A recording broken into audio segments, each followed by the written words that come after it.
Students, हम अपने electrical capacitance वाले चैप्टर में पढ़ रहे थे लास्ट टाइम पे कॉम्बिनेशन ऑफ कैपेसिटर्स। और कॉम्बिनेशन ऑफ कैपेसिटर्स में हमने सीरीज कॉम्बिनेशन ऑफ कैपेसिटर पढ़ा था।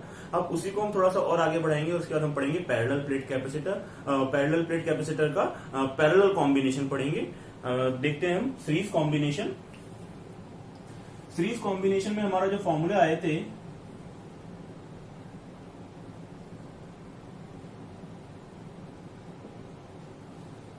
सीरीज कॉम्बिनेशन में हमारे जो फॉर्मूला आए थे वो कुछ इस तरह से थे। 1/CS equals to 1/C1 plus 1/C2 plus 1/C3 up to 1/Cn।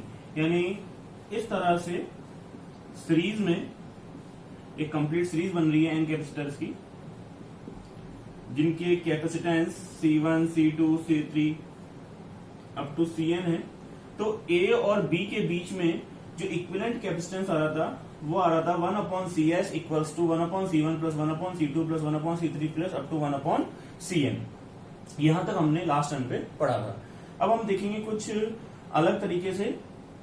जैसे अगर एक ये पैरेलल प्लेट कैपेसिटर है और इसकी प्लेट्स के बीच में मैं अलग अलग टाइप का डाइलेक्ट्रिक मीडियम फिल कर दूं तो किस तरह का सीरीज कॉम्बिनेशन बनेगा उसे हम देखेंगे।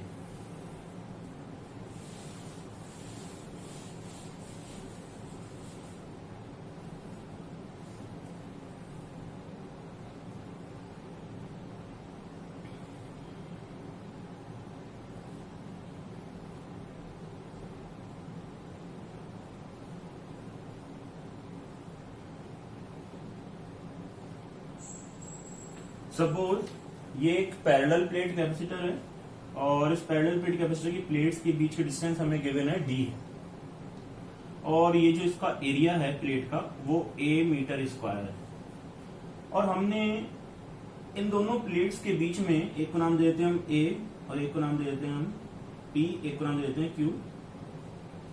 इन प्लेट्स के बीच में हमने अलग अलग दूरी तक यानी अलग अलग थिकनेस की डाइलेक्ट्रिक मीडियम की स्लैब्स रखी हुई हैं कुछ इस तरह से।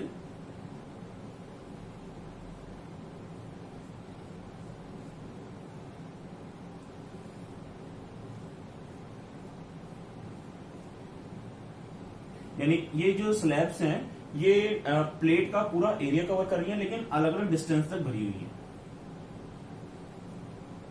सपोज इसका जो डाइलेक्ट्रिक कांस्टेंट है वो एप्सिलॉन R1 है, इसका जो डाइलेक्ट्रिक कांस्टेंट है एप्सिलॉन R2 है और इसका जो डाइलेक्ट्रिक कांस्टेंट है एप्सिलॉन R3 है।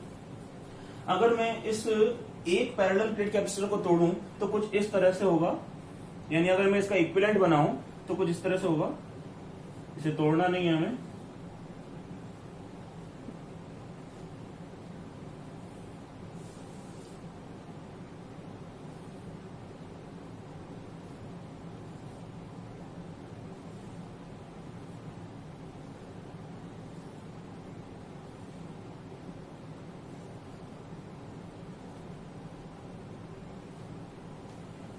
यानी इसको हम इस पूरे एक कैपेसिटर को जिसका कैपेसिटेंस पहले C था, अब हमने क्या करा इसके बीच में अलग अलग थिकनेस की हमने डाइलेक्ट्रिक स्लैब रख दी जिनके dielectric constant epsilon R1, epsilon R2, epsilon R3 है। तो यहाँ हम देखेंगे यहाँ तीन कैपेसिटर बन रहे हैं। एक कैपेसिटर बन रहा है T1 थिकनेस का, T1 जिसके बीच डिस्टेंस है, एक T2 और एक T3। यहाँ हमें ये तीन कैपेसिटर मिल रहे हैं कुछ इस तरह से। ये वाला हो गया एप्सिलॉन R1 मीडियम फिल करा हुआ कैपेसिटर हो गया जिसकी थिकनेस है T1। ये कैपेसिटर बना हमारा जिसमें एप्सिलॉन R2 मीडियम भरा हुआ है और ये हमारा कैपेसिटर बना जिसमें एप्सिलॉन R3 डाइलेक्ट्रिक कांस्टेंट का मीडियम फिल किया हुआ है। यानी एक कैपेसिटर था जिनके प्लेट के बीच डिस्टेंस d थी। तो अब हमारे पास तीन कैपेसिटर हो गए और ये किस तरह से कनेक्टेड है, सीरीज में कनेक्टेड है। इसका थिकनेस T1 था, इसका थिकनेस T2 था और इसका थिकनेस T3 था। तो अब हम यहाँ देख सकते हैं कि ये एक सेपरेट पैरेलल प्लेट कैपेसिटर की तरह बिहेव करेगा जिसमें डाइलेक्ट्रिक मीडियम फिल है। तो इस तरह से तीन कैपेसिटर हैं और तीनों किस कॉम्बिनेशन में है, ये सीरीज कॉम्बिनेशन में। अभी इनके हम सीरीज कॉम्बिनेशन का इक्विवेलेंट कैपेसिटेंस कैलकुलेट करेंगे। तो देखते हैं पहले वाले के लिए। फॉर फर्स्ट कैपेसिटर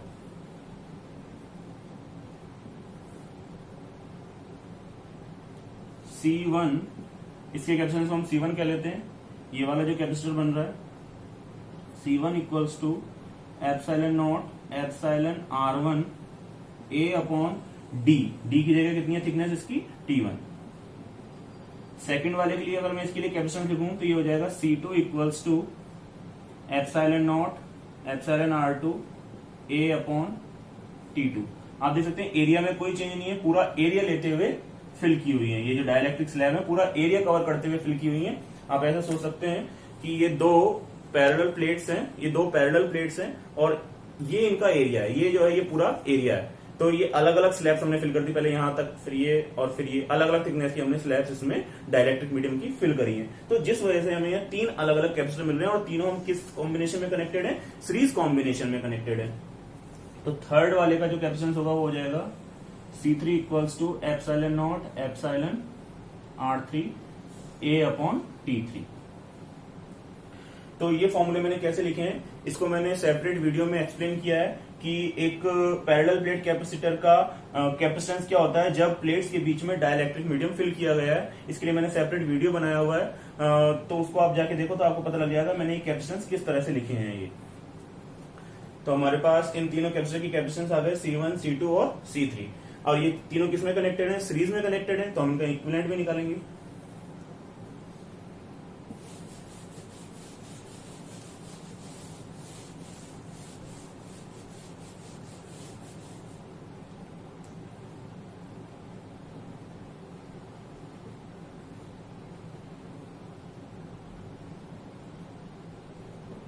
तो इक्विवेलेंट कैपेसिटेंस देखेंगे हम इसमें। हमारा फॉर्मूला था 1 upon CS equals to 1 upon C1 plus 1 upon C2 plus 1 upon C3। हमारा C1, C2 और C3 की वैल्यूज है, यहाँ पुट करके हम इजिली सॉल्व कर सकते हैं। तो 1 upon CS equals to 1 upon C1 epsilon not epsilon R1 A upon T1 plus 1 upon C2। C2 का वैल्यू है हमारे पास epsilon not epsilon R2 A upon T2 plus 1 upon epsilon not epsilon R3 A upon T3।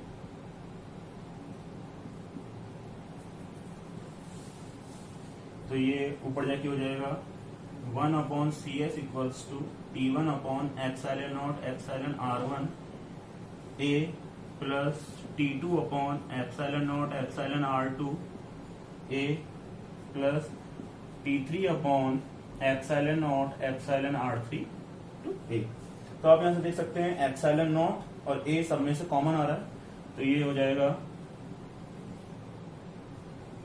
1 upon CS equals to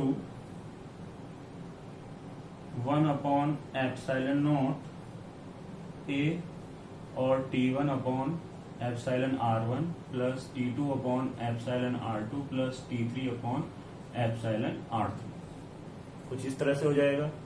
और यहां से अगर मैं CS की वैल्यू निकालूं तो इक्विवेलेंट कैपेसिटेंस आएगा मेरे पास,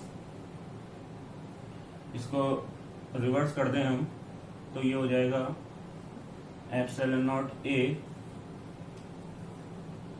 upon T1 upon epsilon R1 plus T2 upon epsilon R2 plus T3 upon epsilon R3।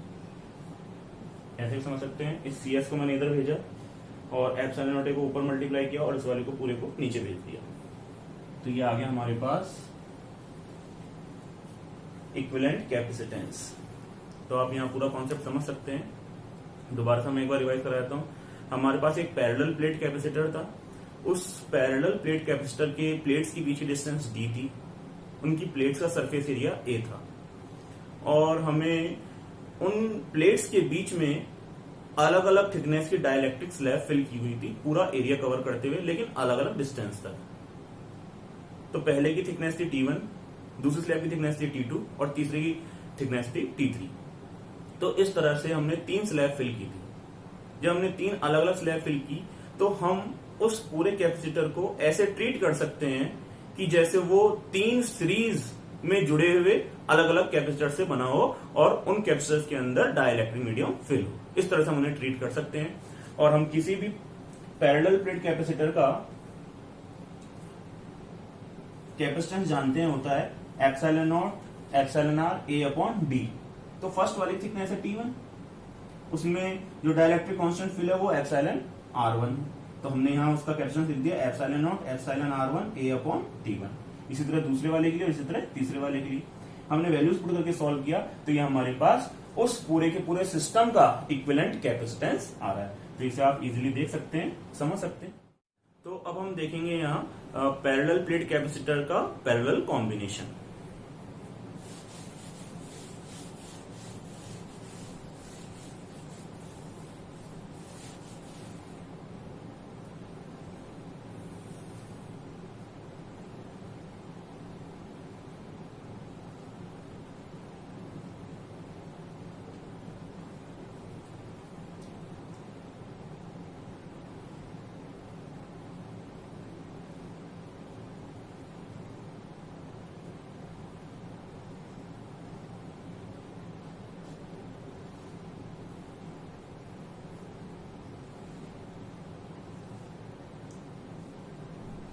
अब हम देखेंगे parallel combination of parallel plate capacitor. तो पैरेलल कॉम्बिनेशन किसे कहेंगे, मैं पहले इसका सर्किट डायग्राम बना रहा हूं, उसके बाद देखेंगे।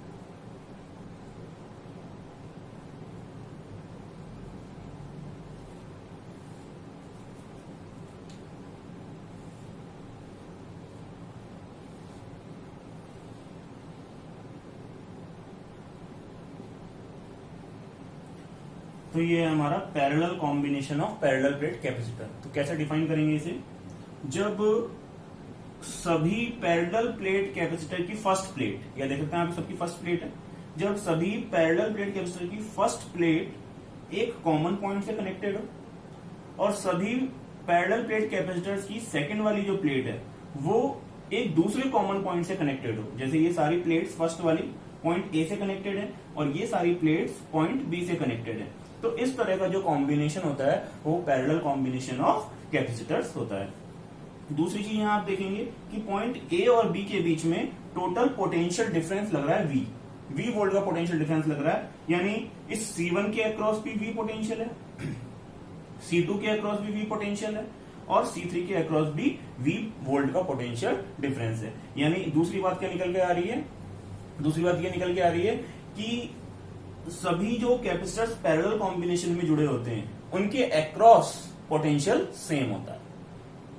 सपोज अब टोटल चार्ज जो है वो फ्लो हो रहा है, Q टोटल चार्ज फ्लो हो रहा है।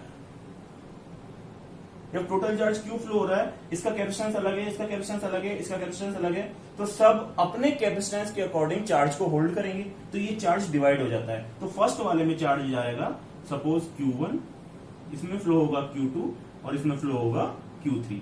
सपोज इसमें आ गया चार्ज Q1, इसमें आ जाएगा Q2 और इसमें आ जाएगा Q3 चार्ज। तो इसमें Q1, Q2 और Q3 चार्ज। तो हम पैरेलल कॉम्बिनेशन को इस तरह से समझ सकते हैं, जब सभी पैरेलल प्लेट कैपेसिटर की फर्स्ट वाली प्लेट एक कॉमन पॉइंट से और जब सभी पैरेलल प्लेट कैपेसिटर की सेकंड वाली प्लेट दूसरे कॉमन पॉइंट से अगर कनेक्टेड होती है, तो ऐसा जो कॉम्बिनेशन होता है वो पैरेलल कॉम्बिनेशन होता है कैपेसिटर्स का। और इसके अंदर ध्यान रखने वाली बात यह है, जिससे क्वेश्चन सॉल्व होंगे कि पैरेलल प्लेट कैपेसिटर के अक्रॉस जितने भी parallel plate capacitor parallel combination में जुड़े हुए हैं उनके अक्रॉस पोटेंशियल डिफरेंस सेम होता है, यानी इसके अक्रॉस भी पोटेंशियल डिफरेंस V, इसके अक्रॉस भी V और इसके अक्रॉस भी V होता है। लेकिन चार्ज होल्डिंग कैपेसिटी सबकी अलग अलग है, इसलिए चार्ज सब पर अलग अलग होता है। अगर सेम कैपेसिटेंस के कैपेसिटर होते तो सब चार्ज इक्वल होल्ड करते, लेकिन यहाँ सबकी कैपेसिटेंस अलग अलग है, C1, C2, C3, तो सबकी चार्ज होल्डिंग कैपेसिटी अलग अलग है, इसलिए इस पे चार्ज स्टोर होगा Q1, इस पे होगा Q2 और इस पे स्टोर होगा Q3। तो हम देख सकते हैं टोटल चार्ज फ्लो हो रहा था Q, तो टोटल किस में बढ़ गया, Q1, Q2 और Q3 में। तो हम लिख सकते हैं इसे total charge equals to Q1 plus Q2 plus Q3। यानी टोटल Q इक्वल्स टू आ गया Q1 Q2 प्लस Q3।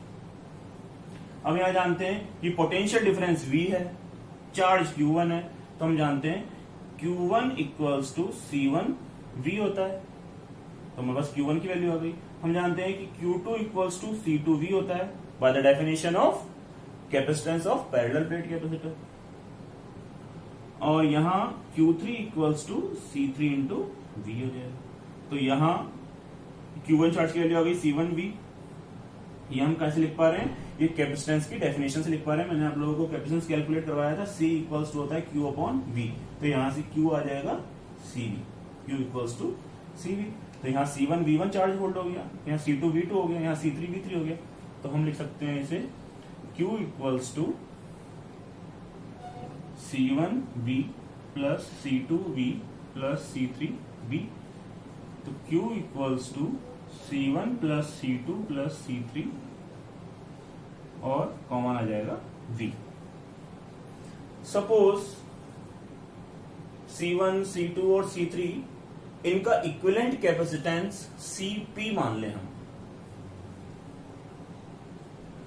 मैं डायग्राम बना रहा हूं, देखेंगे इसे। Suppose equivalent capacitance of C1, C2 and C3 is Cp, then diagram कैसे बन जाएगा,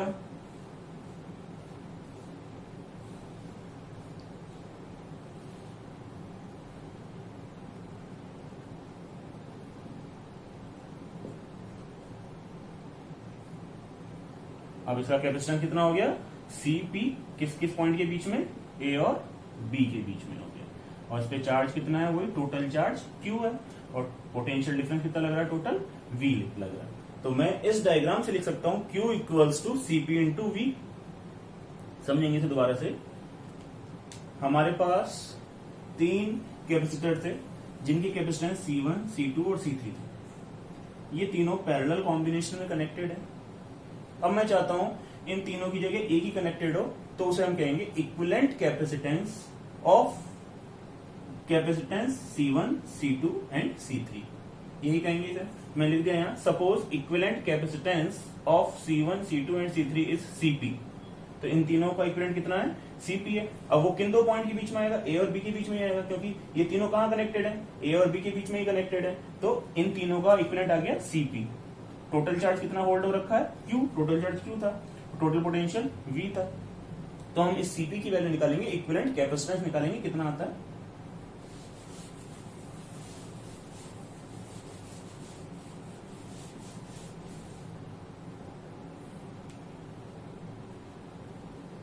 फ्रॉम डायग्राम हम लिख सकते हैं Q equals to Cp into V। Compare the equation 1 and 2।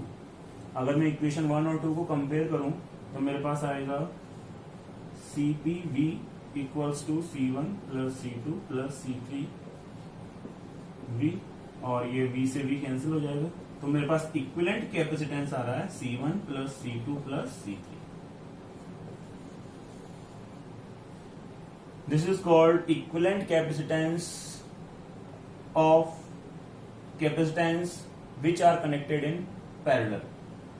तो C1, C2 और C3 हमारे पैरेलल में थे, तो इनका इक्विवेलेंट आ गया हमारे पास Cp। तो आप यहां देख सकते हैं, यहां अगर मैं रेजिस्टेंस वाले फॉर्मूले से कंपेयर करूं तो ये इस तरह का जो फॉर्मूला आता था हमारा R equals to R1 plus R2 plus R3, ये वहां सीरीज कॉम्बिनेशन में आता था, लेकिन यहाँ कैपेसिटर में किसमें है, ये पैरेलल कॉम्बिनेशन में है। तो इनका कंपैरिजन ध्यान रखेंगे और न्यूमेरिकल में गलत नहीं करेंगे। सपोज अभी हमारे पास केवल 3 ही कैपेसिटर थे, ऐसे n कैपेसिटर पैरेलल कॉम्बिनेशन में कनेक्टेड हो तो उनका इक्विवेलेंट क्या होगा, उसे देखते हैं।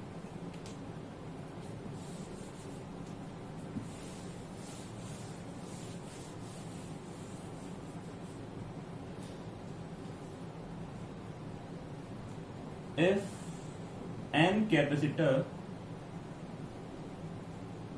if n capacitors are connected in parallel combination, then